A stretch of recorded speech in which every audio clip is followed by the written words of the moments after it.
بسم اللہ الرحمن الرحیم۔ معزز مہمانان کرام، بزرگوں، دوستوں اور قابل احترام دینی ماؤں اور بہنوں، جدہ دعوت سینٹر حی السلامہ میں آپ کا یہ بھائی آپ کو خوش آمدید کہتا ہے، استقبال کرتا ہے، اور اللہ رب العالمین سے دعا کر رہا ہوں کہ اللہ رب العالمین ہم جس مقصد کے لیے یہاں جمع ہوئے ہیں، ہمارے مقصد کو شرف قبولیت عطا فرمائے اور ہمیں یہاں سے اللہ رب العالمین اپنی رضا اور خوشنودی عطا فرمائے، آمین یا رب العالمین۔ حضرات، یہ ہمارے لیے نہایت ہی سعادت کی بات ہے کہ آج ہمارے درمیان پاکستان کی ایک عظیم شخصیت، ایک عظیم خطیب ہمارے درمیان تشریف فرما ہیں، فضیلت شیخ قاری خلیل الرحمن حفظہ اللہ۔ آپ کراچی سے تشریف لائے ہیں عمرے کی سعادت حاصل کرنے کے لیے۔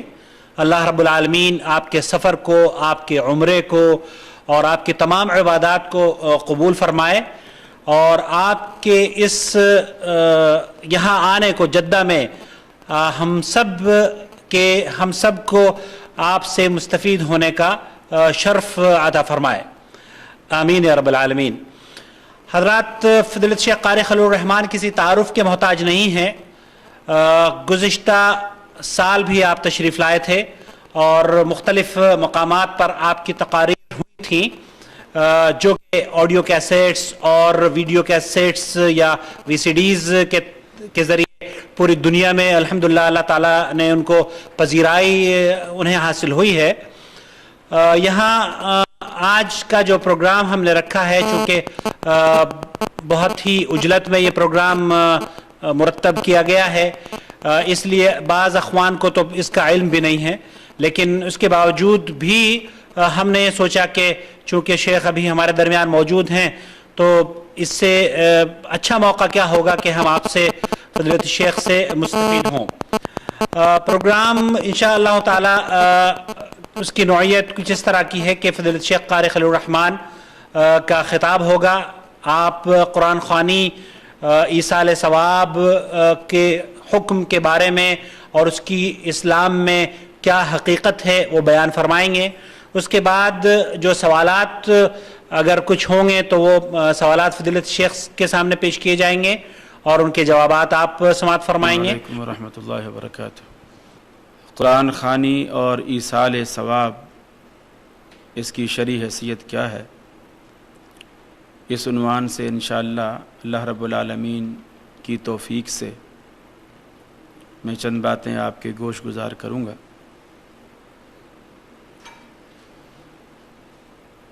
عوام الناس میں یہ بات معروف ہے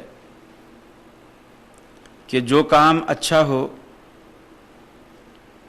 اسے کر لینے میں کوئی حرج نہیں، اگرچہ وہ قرآن و سنت سے ثابت نہ ہو۔ در حقیقت یہ اس لا علمی کی بنا پر ایسا ہوتا ہے کہ آدمی کو یہ پتہ نہیں ہوتا کہ اچھا کام کہتے کسے ہیں۔ قرآن و سنت میں اس کا پروف نہ ہونا اور پھر اس کام کو اچھا بھی کہنا، یہ دونوں متضاد باتیں۔ کچھ لوگوں کے ذہن میں یہ ہوتا ہے کہ میاں اسے اگر کر لیا جائے تو کیا حرج ہے۔ کچھ لوگوں کے ذہن میں یہ ہوتا ہے مانا کہ قرآن و سنت میں یہ بات نہیں ہے، لیکن میری تو نیت اچھی ہے، میرا تو ارادہ اچھا ہے، میں تو نیک ارادے سے ایسا کر رہا ہوں۔ میں انہی حوالوں سے کچھ بات کرنا چاہتا ہوں کہ آیا صرف نیت کا اچھا ہونا اور اس عمل کا کتاب و سنت میں موجود نہ ہونا کافی ہے؟ کیا حرج کہہ کر اس کو کر گزرنا اور کتاب و سنت سے دلیل نہ لینا کافی ہے؟ پھر اس کام کا اچھا ہونا اس اعتبار سے کہ میری عقل، میرے ذہن میں یا میرے معاشرے میں، میری سوسائٹی میں، میرے علاقے میں یہ کام اچھا گردانا جاتا ہے، اس لیے اچھا ہے، اگرچہ وہ قرآن و سنت کے منافی ہو۔ کیا یہ کافی ہے؟ میں انہی چند ایک باتوں پر اپنی بات کو رکھوں گا، انشاءاللہ بات سمجھ میں آئے گی۔ پہلی بات کہ میری نیت اچھی ہے۔ حدیث میں آتا انما الاعمال بالنیات کہ تمام اعمال کا دار و مدار نیت پر۔ نیت ایک تعین ہے اس منزل کا آپ جہاں گاڑی لے جانا چاہتے ہیں۔ اب وہ اچھی ہے تو آپ اس منزل تک پہنچیں گے، وہ اچھی نہیں ہے تو آپ اس منزل تک نہیں پہنچیں گے۔ لیکن اس کی دلیل کیا ہے کہ میری نیت اچھی ہے؟ اچھائی اور برائی کا معیار کیا ہے؟ نیکی اور بدی کا معیار کیا ہے؟ حضرت عبداللہ بن رواحہ رضی اللہ تعالی عنہ رسول اکرم صلی اللہ علیہ وسلم کے بڑے جلیل القدر صحابی ہیں۔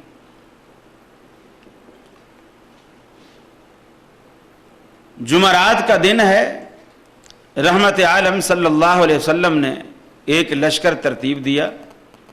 حضرت عبداللہ بن رواحہ رضی اللہ تعالی عنہ کو اس لشکر کا امیر بنایا۔ حکم یہ کیا کہ تم نے رات یہاں مدینے میں نہیں ٹھہرنا ہے،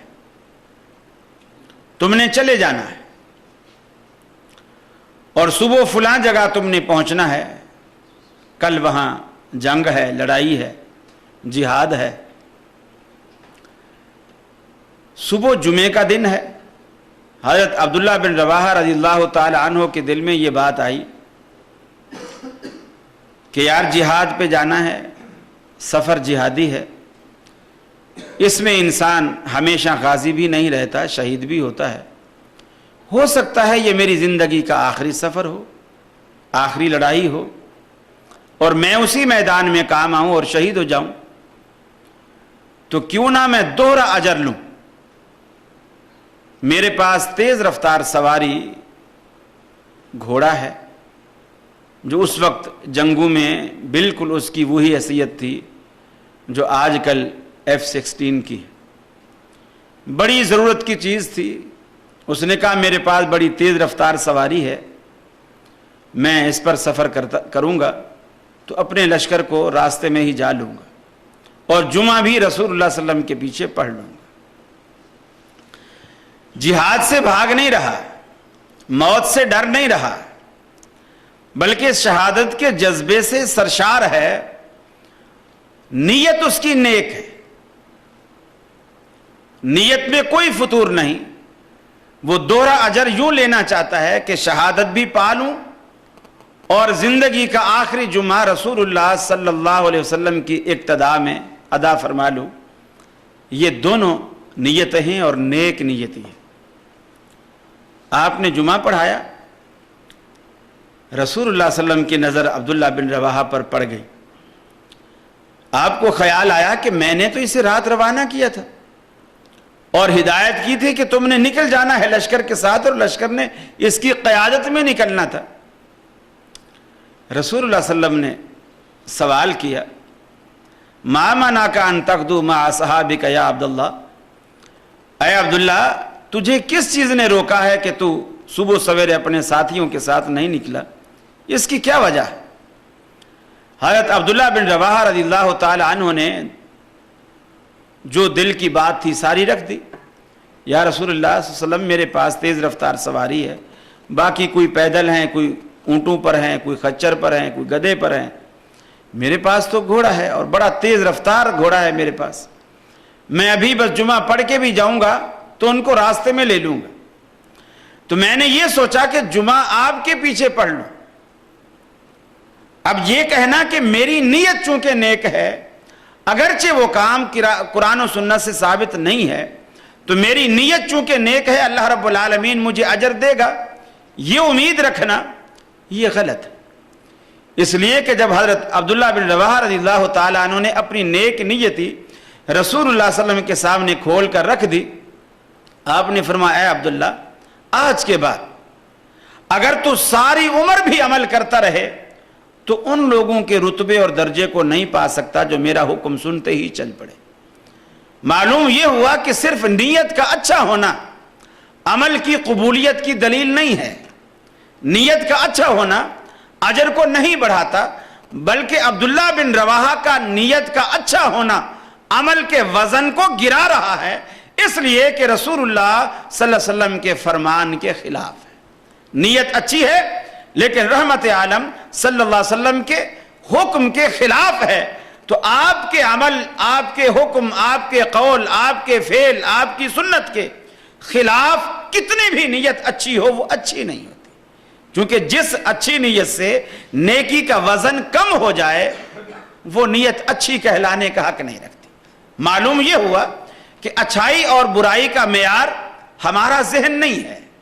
لوگ یہ سوچتے ہیں چونکہ ہمارے ذہن میں یہ بات اچھی ہے، ہمارے معاشرے میں یہ بات اچھی گردانی جاتی ہے، لہٰذا یہ چیز اچھی ہے. یہ ذہن پرستی ہے، یہ ذہن پرستی ہے، اور یہ بھی ایک شرک کے زمرے میں آتا ہے.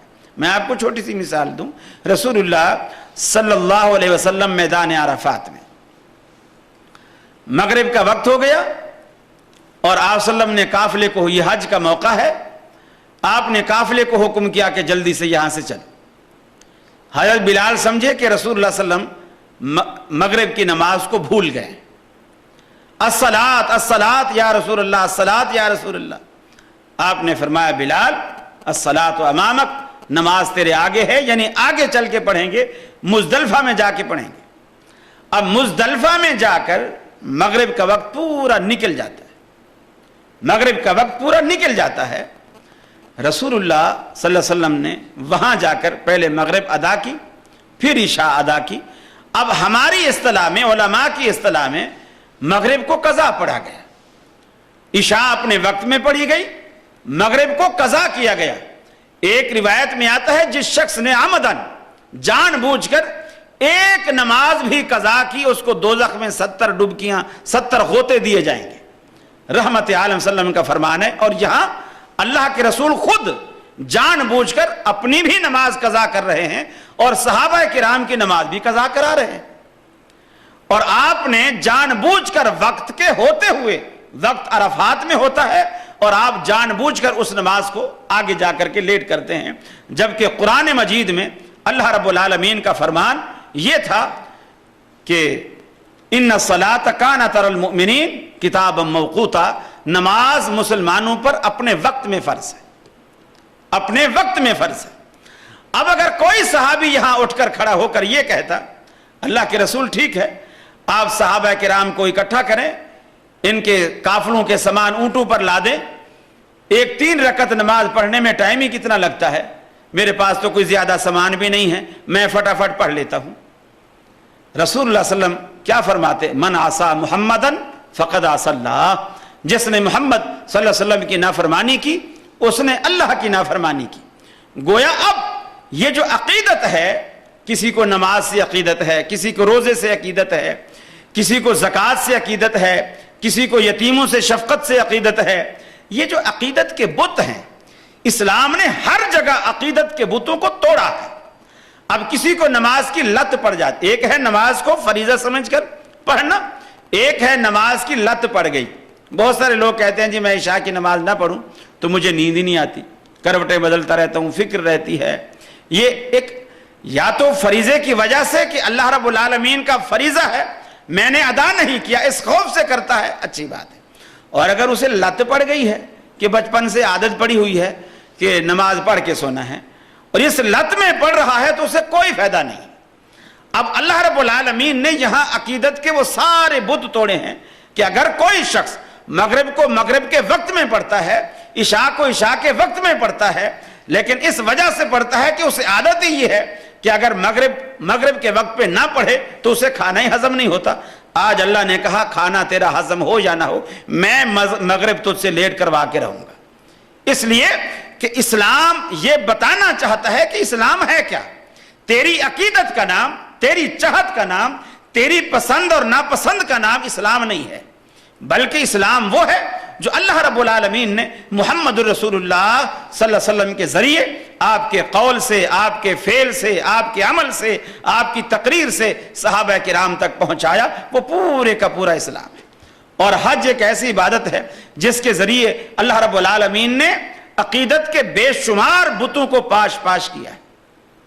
آپ اسی طرح مینا میں دیکھیں, حالانکہ رسول اللہ صلی اللہ علیہ وسلم کا فرمان ہے بیت اللہ کے اندر اگر کوئی شخص ایک نماز پڑھتا ہے اللہ رب العالمین کے ہاں اس کی گنتی 1,00,000 ہوتی ہے. بیت اللہ میں اگر کوئی شخص ایک نماز پڑھتا ہے اللہ کے ہاں اس کی گنتی 1,00,000 ہوتی ہے. لیکن 8 ذی الحجہ کو فجر کی نماز پڑھنے کے بعد حاجی سے اللہ رب العالمین کہتا ہے حرم چھوڑ دے, بیت اللہ چھوڑ دے. اور مینا کی جو فضیلت بیت اللہ کی حدیث میں بیان ہے مینا کی وہ فضیلت نہیں ہے کہ مینا میں جا کر نماز پڑھو گے تو وہاں 2,00,000 کا ثواب ہے, وہاں 1,50,000 کا ثواب ہے, کچھ بھی نہیں. حدیث میں مینا کی نماز کی فضیلت کا ذکر ہی نہیں ہے. لیکن جس جگہ صراحت ہے کہ بیت اللہ میں ایک نماز 1,00,000 کے برابر ہے, اس نص صریح کے ہوتے ہوئے اللہ رب العالمین نے وہ 1,00,000 نماز کا ثواب ہم سے چھڑوا دیا. اور پہاڑی علاقے میں بالکل ویرانہ ہے, جنگل ہے, خیمے لگے کھڑے ہیں, کچھ بھی نہیں, وہاں جا کر کے بٹھا دیا. اب جی یہاں تم ظہر بھی پڑھو, عصر بھی پڑھو, مغرب بھی پڑھو, عشاء بھی پڑھو, اور پھر دوسرے دن صبح بھی پڑھو. یہ 5 نمازیں تم یہاں پڑھو.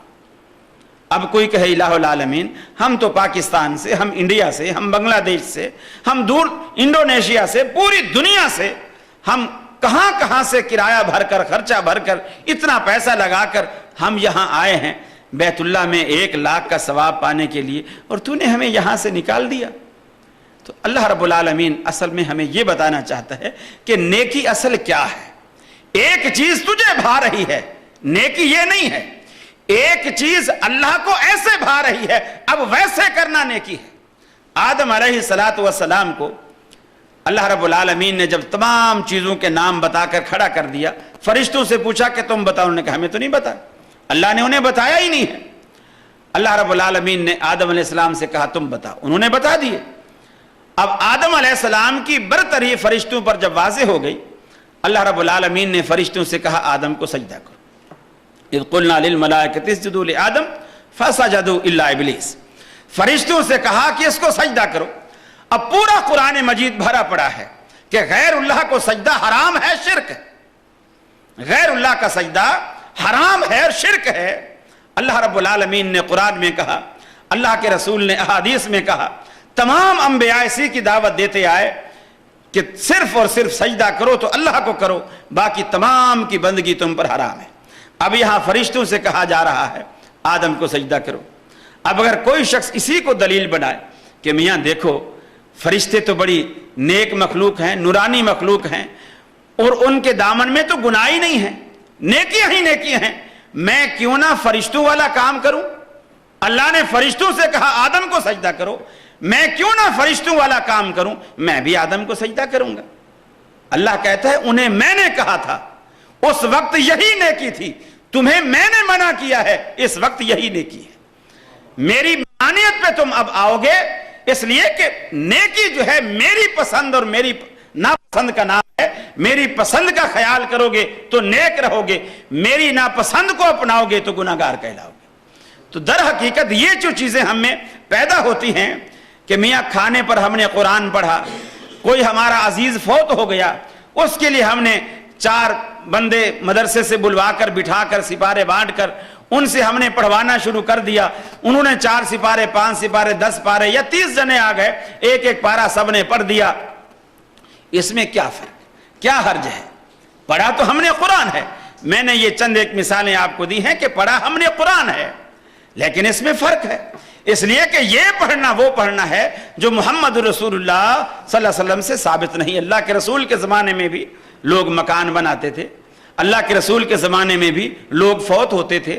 آپ نے کسی کے ایصال کے لیے صحابہ کو اکٹھا کر کے پارے بانٹ کر یا حافظوں کو بلا کر کہ جی اس دور میں ابھی لکھا ہوا قرآن ہمارے پاس نہیں ہے, ہڈیوں پہ ہے, کپڑے پر ہے, چمڑے پر ہے, چلو حافظ بلا لو, وہ بیٹھ کر پارے بانٹ دیے کہ تم پڑھ لو. کبھی ایسا نہیں ہوا. اللہ کے رسول کے دور میں یہ ساری چیزیں تھی, یہ سارے لوازمات تھے. لیکن یہ طریقہ کار جو آج مسلمانوں نے اپنایا ہے, اللہ تبارک و تعالیٰ کے رسول کے دور میں یہ چیز نہیں اپنائی گئی تھی. اور بے شمار باتیں ہیں. دیکھیے رسول اللہ صلی اللہ علیہ وسلم نے بڑی وضاحت کے ساتھ فرمایا, کہ لا یؤمن احدکم، تم میں سے اس وقت تک کوئی شخص مسلمان نہیں ہو سکتا، مومن نہیں ہو سکتا، حتی اکون احب الیہ من والدہ و والدہ والناس اجمعین، جب تک کہ اسے میری ذات اس کے والدین سے، اس کے عزیز و اقارب سے، اس کے دوستوں سے، اس کی اپنی ذات سے سب سے زیادہ محبوب نہ ہو جائے۔ اور اس کے محبوب ہونے کا معنی کیا ہے کہ دوسری روایت میں فرمایا لا یؤمن احدکم حتی یکون ہواہ تابعا لما جئت بہ، میری ذات تمہیں کیسے محبوب ہوگی، کیسے پتہ چلے گا کہ تم واقعی اللہ تبارک و تعالیٰ کے رسول کی ذات سے محبت رکھتے ہو، یہ پتہ کیسے چلے گا؟ لا یؤمن احدکم حتی یکون ہواہ تابعا لما جئت بہ، اس وقت تک تم مومن کہلانے کا حق نہیں رکھتے جب تک کہ تمہاری تمام خواہشات، تمہاری پسند ناپسند، تمہارے ذہنی معیار، تمہاری ہر چیز جو ہے وہ میری شریعت، اس چیز، اس قانون اور اس دستور کے تابع نہ ہو جائے جو میں لایا۔ حتی یکون ہواہ تابعا لما جئت بہ، جو شریعت اور جو دستور، جو نظام حیات میں لے کر آیا ہوں کتاب و سنت کی شکل میں، جب تک کہ تمہارے تمام تر خیالات، تصورات اس کے تابع نہیں ہو جاتے، اس وقت تک تم مومن کہلانے کا حق ہی نہیں رکھتے۔ یہ اللہ رب العالمین نے بڑی وضاحت کے ساتھ اس چیزوں کو کھول کھول کر بیان کر دیا ہے۔ اگر کوئی سمجھے تو اللہ رب العالمین نے بڑی عبرت رکھی ہے ان باتوں میں، اور قرآن مجید میں اللہ رب العالمین نے یہی بات ہمیں کہی، فرمایا فَلْيَحْذَرِ الَّذِينَ يُخَالِفُونَ عَنْ أَمْرِهِ أَن تُصِيبَهُمْ فِتْنَةٌ أَوْ يُصِيبَهُمْ عَذَابٌ أَلِيمٌ، ڈرنا چاہیے ان لوگوں کو پیغمبر علیہ السلام کی مخالفت کرتے ہوئے۔ فَلْيَحْذَرِ الَّذِينَ يُخَالِفُونَ عَنْ أَمْرِهِ أَن تُصِيبَهُمْ فِتْنَةٌ أَوْ يُصِيبَهُمْ عَذَابٌ أَلِيمٌ، اگر تم پیغمبر علیہ السلام کی مخالفت کرو گے تو ممکن ہے رب العالمین تمہیں کسی دردناک عذاب میں مبتلا کر دے، او یصیبہم عذاب علیم، بڑی مصیبت میں ڈال دے یا دردناک عذاب میں ڈال دے پیغمبر علیہ السلام کی مخالفت سے۔ اللہ کے حبیب نے ایک اور مقام بھی فرمایا من اطاع محمدًا فقد اطاع اللہ، جس شخص نے محمد عربی صلی اللہ علیہ وسلم کی اطاعت کی، آپ کی پیروی کی، آپ کا کہا مانا، آپ کی بات مانی، فقد اطاع اللہ، اس نے گویا اللہ رب العالمین کی اطاعت کی، اللہ رب العالمین کی بات مانی۔ ومن عصى محمدا فقد عصى اللہ، اور جس شخص نے محمد صلی اللہ علیہ وسلم کی نافرمانی کی اس نے اللہ کی نافرمانی کی۔ ومحمد فرق بین الناس، اور محمد عربی لوگوں کے درمیان تفریق پیدا کرنے والے ہیں، کفر اور شرک کے درمیان، اسلام اور غیر اسلام کے درمیان۔ ومحمد فرق بین الناس، ایک کسوٹی ہے تمہارے درمیان، ایک پیمانہ ہے تمہارے درمیان، ایک معیار ہے تمہارے درمیان جس پر ہر چیز کو لا کر تم پرکھ سکتے ہو۔ جس لیے دنیا میں آپ کا اختلاف ہوتا ہے سنار کے ساتھ، میاں میں نے پیسے سونے کے دیے ہیں اور تو نے زیور پیتل کے بنا کے دیے ہیں، آپ لڑتے ہیں۔ میں نے پیسے سونے کے دیے ہیں اور تو نے زیور پیتل کے بنا کے دیے ہیں۔ اب وہ کہتا ہے کہ نہیں بھائی مجھ سے قسم کھلا لو، مسجد میں کھڑا کر لو، جیسے پاکستانی لوگوں کا طریقہ ہے، سر پہ قرآن رکھوا لو، جو مرضی کرا لو، میں نے سونا دیا ہے، سونے کے ہی زیور بنائے ہیں، میں نے پیتل شامل نہیں کیا۔ اب آپ کہتا نہیں یہ پیتل ہے، وہ کہتا نہیں یہ سونا ہے، اب آپ کا جھگڑا ہو گیا۔ اب کیا ساری عمر جھگڑتے رہیں گے؟ اس کے اختلاف کا کوئی طریقہ، اس اختلاف کو مٹانے کا اس کا حل کوئی نہیں ہے، صرف جھگڑتے ہی رہیں گے۔ اب دوسری دکان سے، تیسری دکان سے، مارکیٹ میں سے 10 سنارے اٹھ کے آ گئے، بھئی کیا بات ہے، 1 گھنٹہ ہو گیا تو میں ہو رہی، کیا بات ہے، کیوں لڑ رہے ہو؟ کہ جی میں نے اس کو پورے پیسے دیے ہیں سونے کے اور اس نے زیور بنا کے دیا ہے سارا پیتل کا ہے۔ اب وہ کہہ رہا ہے نہیں جی میں نے بالکل سونا لگایا ہے، ایک رتی برابر بھی اس میں ملاوٹ نہیں۔ اب وہ کہیں گے میاں کیوں جھگڑتے ہو، تو معاملہ آسان ہے۔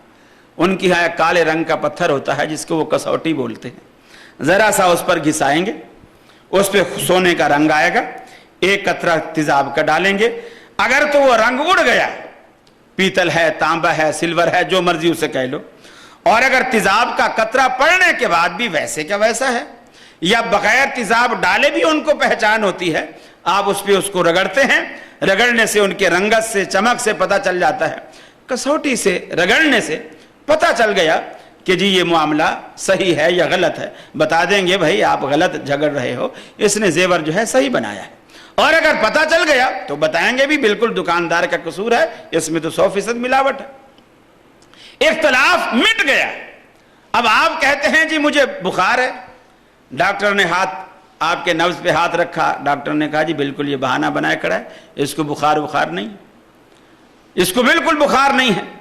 اب ایسا ہوتا ہے، اسکولوں میں بچے پڑھتے ہیں، مدارس میں بچے پڑھتے ہیں، استاد جی چھٹی چاہیے، بھی کیوں کیا بات ہے؟ جی بخار آ رہا۔ اب وہ ایسے ہوشیار بچے تھوڑی دیر دھوپ میں بیٹھ جاتے ہیں، جسم تپ جاتا ہے، اس کے بعد فٹافٹ اندر دفتر میں آئے، جی میرا ہاتھ دیکھو بالکل بخار۔ اب استاد نے ہاتھ لگایا، واقعی وہ تو تپ رہا ہے، تو دھوپ سے آ رہا ہے، تپ رہا ہے، بڑا بخار ہے۔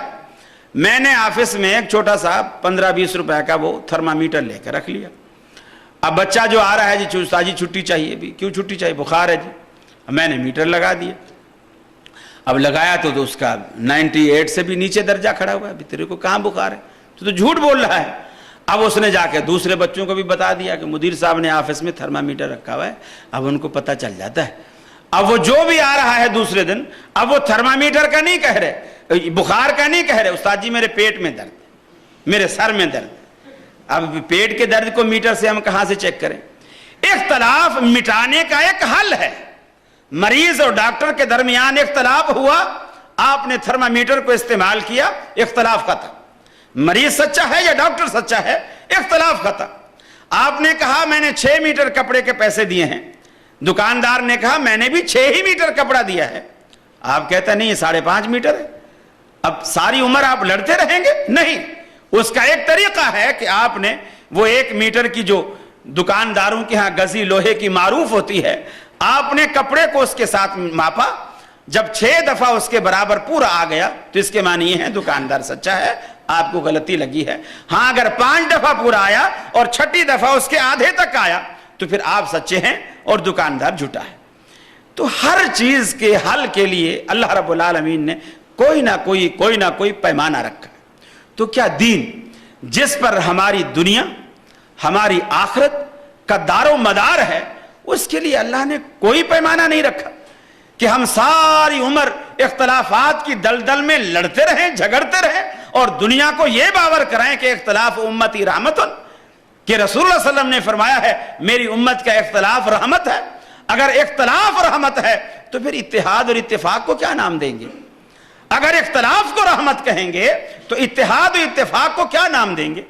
اس کا بھی اللہ رب العالمین نے ایک پیمانہ رکھا ہے، وہ کیا ہے؟ وَمُحَمَّدٌ فَرْقٌ بَيْنَ النَّاسِ لَقَدْ كَانَ لَكُمْ فِي رَسُولِ اللَّهِ أُسْوَةٌ حَسَنَةٌ مَا آتَاكُمُ الرَّسُولُ فَخُذُوهُ وَمَا نَهَاكُمْ عَنْهُ فَانْتَهُوا۔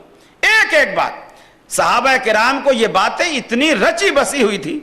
حضرت عبداللہ بن مسعود رضی اللہ تعالیٰ عنہ نے درس دیا اور درس میں آپ نے کہہ دیا کہ اللہ رب العالمین نے ان عورتوں پر لعنت کی ہے، یہ بات کتاب اللہ میں موجود ہے، ان عورتوں پر لعنت کی ہے جو اپنے چہرے کے بال نوچتی ہیں، جسم گدواتی ہیں، بھویں وغیرہ یہ نچواتی ہیں۔ ایک خاتون نے کھڑے ہو کر کہا اے عبداللہ تو نے یہ بات کتاب اللہ کی طرف منسوب کی ہے، میں نے کتاب اللہ کو پڑھا ہے اور کئی بار پڑھا ہے، یہ بات کتاب اللہ میں موجود نہیں ہے۔ اور گویا اس کے کہنے کا مقصد یہ تھا کہ اے عبداللہ تو اللہ کی کتاب پر بہتان باندھ رہا ہے یہ کہہ کر کہ یہ کتاب اللہ میں موجود ہے، یہ مسئلہ قرآن مجید میں موجود نہیں ہے۔ حضرت عبداللہ بن مسعود نے کہا دوبارہ جا کر پڑھ، یہ مسئلہ کتاب اللہ میں موجود ہے۔ اس نے کہا میں اتنی دفعہ پڑھ چکی ہوں، یہ مسئلہ قرآن مجید میں نہیں ہے۔ عبداللہ بن مسعود رضی اللہ تعالیٰ عنہ نے دیکھو صحابہ کرام قرآن مجید کو کیسے سمجھتے تھے۔ عبداللہ بن مسعود رضی اللہ تعالیٰ عنہ نے کہا کیا قرآن مجید میں یہ نہیں ہے ما آتاکم الرسول فخذوا وما نہاکم عنہ فانتہوا، کہ جس چیز سے اللہ کا رسول روکے اس سے رکو اور جس چیز کو اللہ کا رسول کرنے کا حکم دے اسے لو، اس بات کو مانو، اپنی زندگی میں بساؤ۔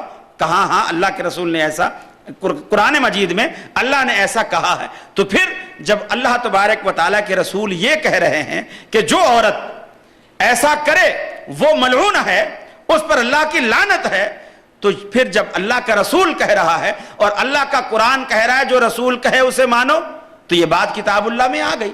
صحابہ کرام کا قرآن مجید کو سمجھنے کا یہ ایک طریقہ کار اور انداز ہوتا تھا، اور آج بھی ہمارے لیے ہدایت اسی طرح ہے کہ قرآن مجید کو ہم محمد رسول اللہ صلی اللہ علیہ وسلم کی زبان مبارک سے سمجھیں گے، زبان مبارک سے سیکھیں گے، تو قرآن مجید کے معنی اور مفاہیم ہمارے سامنے آئیں گے اور بات کھل کر ہمارے سامنے آئے گی۔ اور اگر ایسا نہیں ہوگا تو پھر کوئی بات بھی ہمارے پلے نہیں پڑے گی۔ بے شمار باتیں ہیں جو اس حوالے سے اس ضمن میں کی جا سکتی ہیں۔ حضرت فاطمہ رضی اللہ تعالی عنہ ایک موقع پر حضرت علی رضی اللہ تعالی عنہ سفر پر تھے، قربانی کا موقع تھا، قربانی کے دن آ گئے۔ حضرت فاطمہ رضی اللہ تعالی عنہ نے کچھ گوشت بچا کر رکھ لی، قربانی کے جانور کا کچھ گوشت بچا کر رکھ لیا، اور عرب اس وقت یہ ڈی فریزر فریجیں وغیرہ نہیں ہوتی تھی، تو وہ دھاگے میں بوٹیاں پروتے، اس کو نمک لگاتے اور دھوپ میں لٹکا دیتے، گوشت سوکھ جاتا، اس کو سال ہر سال تک محفوظ کر لیتے۔ چونکہ رسول اللہ صلی اللہ علیہ وسلم کا حکم بھی جب یہ آیا کہ کلو وتصدقوا وادخروا، کہ اس کو کھاؤ بھی، صدقہ بھی کرو، ذخیرہ بھی کرو، تو صحابہ کہتے ہیں ہم قربانی کے گوشت کو سکھاتے تھے، پھر سال ہر سال اگلے سال قربانی آنے تک پھر ہم اسی کو کھاتے رہتے تھے، سکھا کے رکھ دیا۔ حضرت علی 6 مہینے کے سفر پر واپس آئے۔ 6 مہینے بعد جب واپس آئے تو حضرت فاطمہ رضی اللہ تعالیٰ عنہ نے محبت سے وہ گوشت تھوڑا نکالا، اس کو پکایا، دسترخوان پہ رکھا۔ حضرت علی نے پوچھا یہ گوشت کہاں سے آیا؟ انہوں نے کہا یہ میں نے آپ کے حصے کا گوشت میں نے سکھا کے رکھ لیا تھا، یہ قربانی کا گوشت ہے، چونکہ آپ ہمارے ساتھ قربانی میں نہیں تھے تو میرا دل چاہا کہ میں آپ کے لیے رکھ لوں، جب آپ آئیں گے پھر اکٹھے کھائیں۔ حضرت علی نے کہا یہ حرام ہے، میں نہیں کھاتا۔ حضرت علی رسول اللہ صلی اللہ علیہ وسلم کے داماد ہیں، حضرت علی رسول اللہ صلی اللہ علیہ وسلم کے داماد ہیں، آپ فرماتے ہیں یہ حرام ہے۔ حضرت فاطمہ رسول اللہ صلی اللہ علیہ وسلم کی بیٹی ہیں، صاحبزادی ہیں، آپ فرماتی ہیں یہ حلال ہے، اور حلال سمجھ کر پکایا ہے، اس پر محنت کی ہے، اس میں گھی ڈالا ہے، تیل ڈالا ہے، نمک مسالے ڈالے ہیں، سارا محنت کی ہے، لکڑیاں جلائی ہیں، چولہے پر بیٹھی ہیں، اب پک کر تیار ہو گیا ہے۔ حضرت فاطمہ کہتی ہیں یہ حلال ہے، حضرت علی کہتے ہیں یہ حرام ہے۔ اب اختلاف پیدا ہو گیا، اب دونوں کے درمیان ایک تنازع ہے، جھگڑا ہے، کیسے کریں؟ حضرت علی کہتے ہیں میں نہیں کھاؤں گا، حضرت فاطمہ کہتی ہیں میں کھلاؤں گی۔ آخر حضرت فاطمہ نے ایک بات کی، اے علی لڑنے جھگڑنے سے کوئی فائدہ نہیں، رسول اللہ صلی اللہ علیہ وسلم کے پاس جاؤ، اللہ تبارک و تعالیٰ کے رسول سے یہ پوچھو، اگر وہ کہتے ہیں یہ حرام ہے تو میں بھی پھینک دیتی ہوں، میں بھی نہیں کھاؤں گی، اگر وہ کہتے ہیں یہ حلال ہے تو پھر آپ کو بھی میرے ساتھ بیٹھ کر کھانا ہوگا۔ حضرت علی رضی اللہ تعالیٰ عنہ کی سمجھ میں بھی یہ بات آ گئی، فرماتے ہیں بات درست ہے، میں ایسا ہی کرتا ہوں۔ چنانچہ رسول اللہ صلی اللہ علیہ وسلم کی خدمت میں حاضر ہوتے ہیں، عرض کرتے ہیں اللہ کے رسول فاطمہ نے گوشت پکایا ہے اور وہ قربانی کا گوشت ہے، میں نے کہا حرام ہے، وہ کہتے ہیں حلال ہے۔ دیکھو آپ نے بھی یہ نہیں کہا کہ علی فاطمہ ٹھیک کہتی ہے چونکہ میری بیٹی ہے، ہمارے ہاں دلائل کچھ اس طرح کے ہوتے ہیں، یہ صحیح کہتا ہے چونکہ اللہ کے رسول کا قریبی زمانہ اس نے پایا ہے، اللہ کے رسول کا قریبی زمانہ اس امام نے پایا ہے، باقی امام اس کے بعد کے ہیں، ان میں فاصلہ، ان میں بہت زیادہ ہے، چونکہ اللہ کے رسول کا قریبی ہے، قریبی زمانہ اس نے پایا ہے، اس کی بات زیادہ وزنی ہوگی۔ صحابہ کرام اس طرز پر نہیں سوچتے تھے۔ اللہ کے رسول نے یہ نہیں کہا اے علی تو میرا داماد ہے، تیرا رشتہ مجھ سے فاطمہ کے نکاح کے بعد بنتا ہے، جبکہ فاطمہ کا رشتہ تو اس کی پیدائش سے مجھ سے جڑ گیا تھا، وہ میرے زیادہ قریبی ہے، لہٰذا فاطمہ کی بات جو ہے وہ زیادہ صحیح ہے۔ آپ نے یہ نہیں دلیل دی، آپ نے علی رضی اللہ تعالیٰ عنہ سے پوچھا علی تو جو کہتا ہے کہ یہ حرام ہے تو کس بنیاد پر کہتا ہے؟ حضرت علی رضی اللہ تعالیٰ عنہ نے اس سے یہ بھی ثابت ہوا کہ سامنے والے کا موقف بھی سننا چاہیے، فیصلہ ایسے نہیں دینا چاہیے، سامنے والے کا موقف بھی سننا چاہیے، اس موقف کو سننے کے بعد پھر اس پر فیصلہ کرنا چاہیے۔ علی تو کیوں کہتا ہے کہ یہ حرام ہے؟ حضرت علی رضی اللہ تعالیٰ عنہ نے عرض کی کہ اللہ کے رسول پچھلے سال میں نے آپ کے ساتھ عید کی نماز پڑھی تھی اور آپ نے خطبے میں یہ اعلان فرمایا تھا کہ 3 دن سے زیادہ قربانی کا گوشت اپنے گھر میں اتنا رکھو کہ تم اسے 3 دن میں کھا سکو، اور اس سے جو زیادہ ہے اسے تقسیم کر دو، لوگوں میں غریبوں میں تقسیم کر دو، بانٹ دو، اتنا اپنے گھر میں رکھو جو تم 3 دن میں کھا سکتے ہو۔ فاطمہ نے تو 6 مہینے سے رکھا ہوا،